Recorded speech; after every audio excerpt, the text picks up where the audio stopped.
and she'll be presenting sculpture and photography. She likes to be known as the busy artist. Yeah, I can't even get out of the school without living in here, I swear. I pretty much live in that art room, I really do. So that's why I had to bring an actual school bag along. Now, the problem is with being a busy artist, we have a lot of shit to do and not enough time to get it done. And then comes those troubling times of, oh, we gotta go to class. How droll. But then just take some, I don't know, Sculpey along with you, and you can actually sculpt while during class. Teachers don't like that. Don't do that. I've got yelled at a couple of times. But I also don't like drawing. Yeah. Well, excuse me for being so ill-prepared, but when you move sculpture along, it's quite fragile. And you have to take the time into putting plushy covering so it doesn't break. Hold on. Okay, that's the one. It's stone tack. Okay, thank you. Well, I'm a pack rat, and I've moved enough times that I can easily put really, really breakable stuff into something that's very, well, not right for moving breakable objects. So, I actually color coordinates to the pieces I have in here. I'm quite a quirky person, as you might have noticed, but sometimes even my vision goes a little, well, just hold on. This is a person's head. Simple as that. Really? What was I thinking? What were my fingers doing? Here, this little eye is right here, and then you move it around. There's the nose, the other eye, and it's completely disproportioned. I mean, seriously, I think I was meant for Van Gogh. Too bad he's dead. And then down at the bottom, kind of a frown.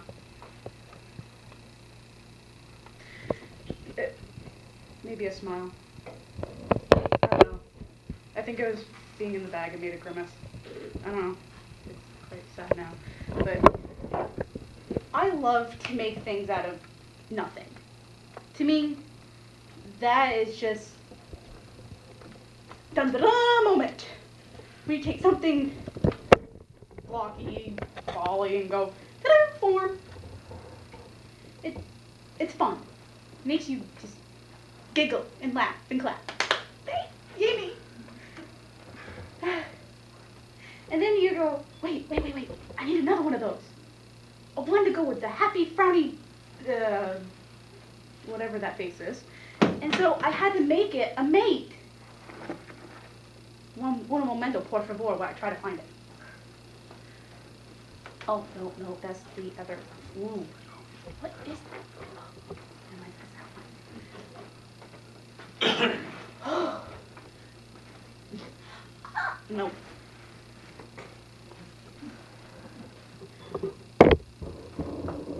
Are you with me? Let's find out. Nope, it's not. Oh, balderdash.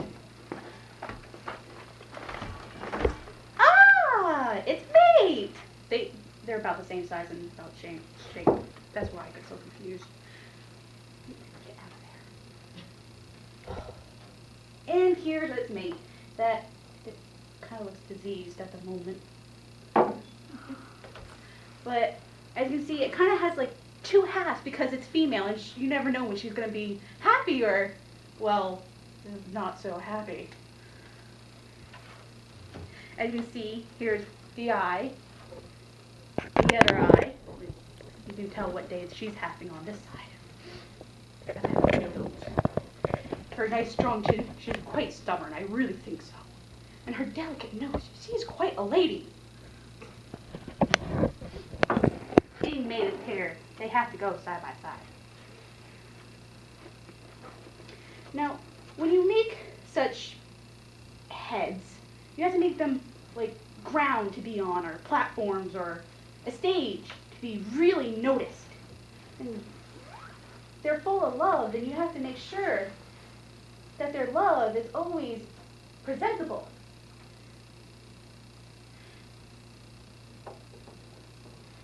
Later you can come and check because no matter where you turn it, it's always a different side to everything. And every side has a nice little picture of vines interlacing and roses for romance. And that's their platform that they interchange, even though the women, she's always on it. And then I was like, I'm getting sick of just the faces and the platforms. And then I took down memory lane of Henry Moore. I kept looking into his beautiful forms, especially the reclining man. The reclining men, they're just so gosh dang beautiful. I had to make my own. I just had to. It was just in me to do such a thing. See, the reclining man is not based on what the person looks like. It's how the form is. It's how you can see the elongated arms or the elongated torso. It overextends them. It really shows you the true form of how a body really should be beautiful, no matter how awkward it really looks.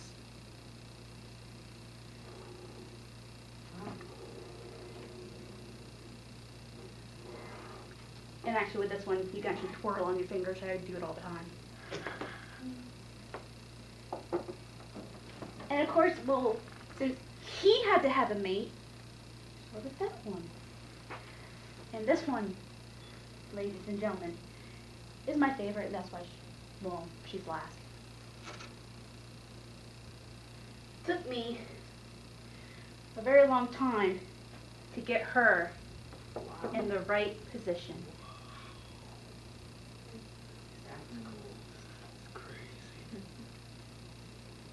And she really does love doing the twirlies. I do this all the time at home.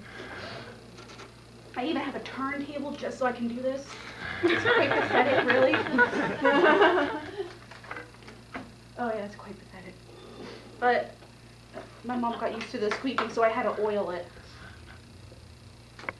And then I've been doing sculpture since I was little, building the sand castles, making the mud pies in the shower. Don't tell my mom I did that, please. And it's just something I've always enjoyed, something I've loved doing.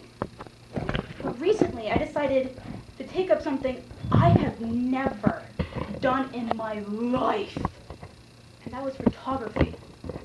I was never the one to take up something and go, and to me that takes away from something. I don't know, it's like stealing part of something.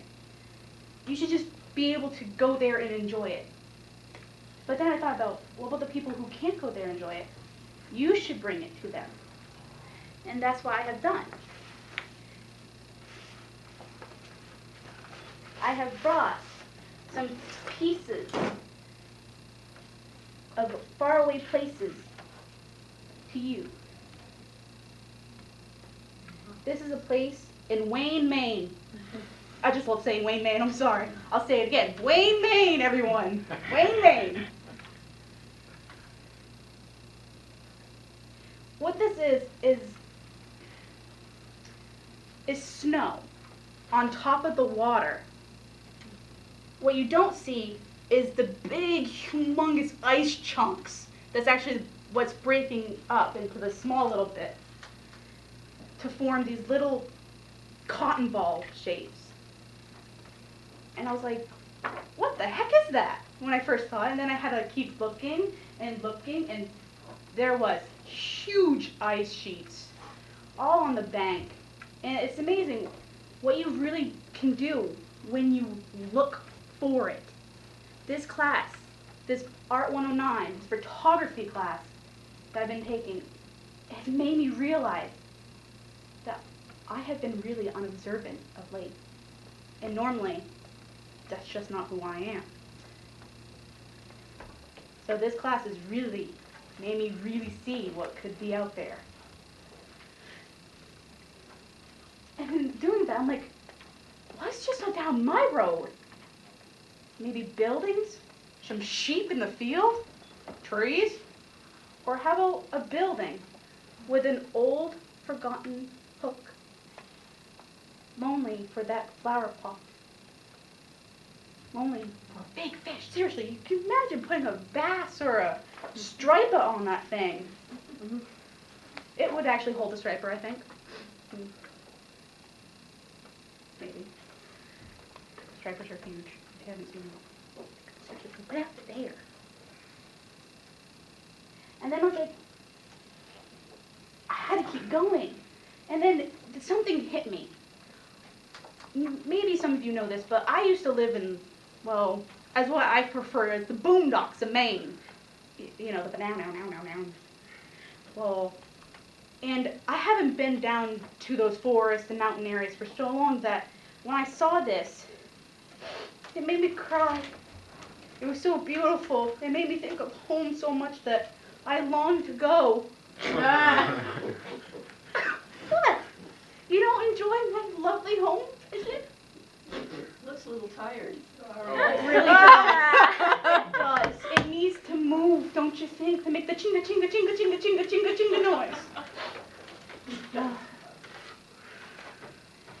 And then I even saw an even more beautiful thing was the back of the truck.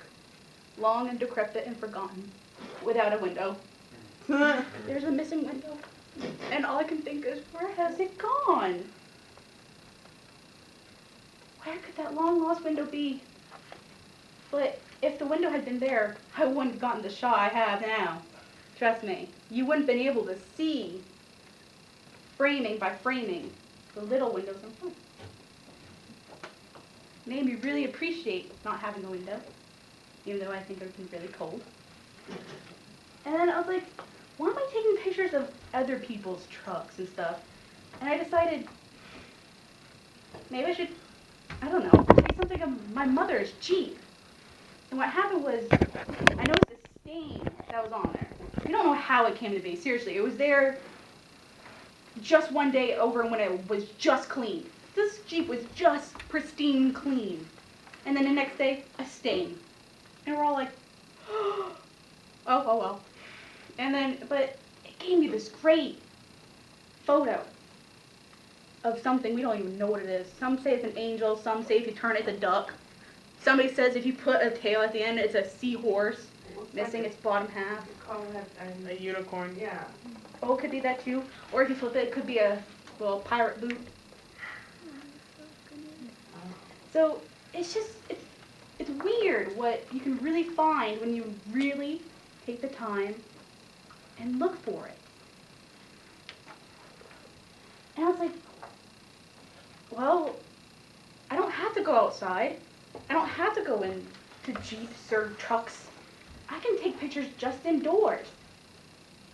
Find something that is just out of the way or hanging up on the wall above my head that I'm too short to reach.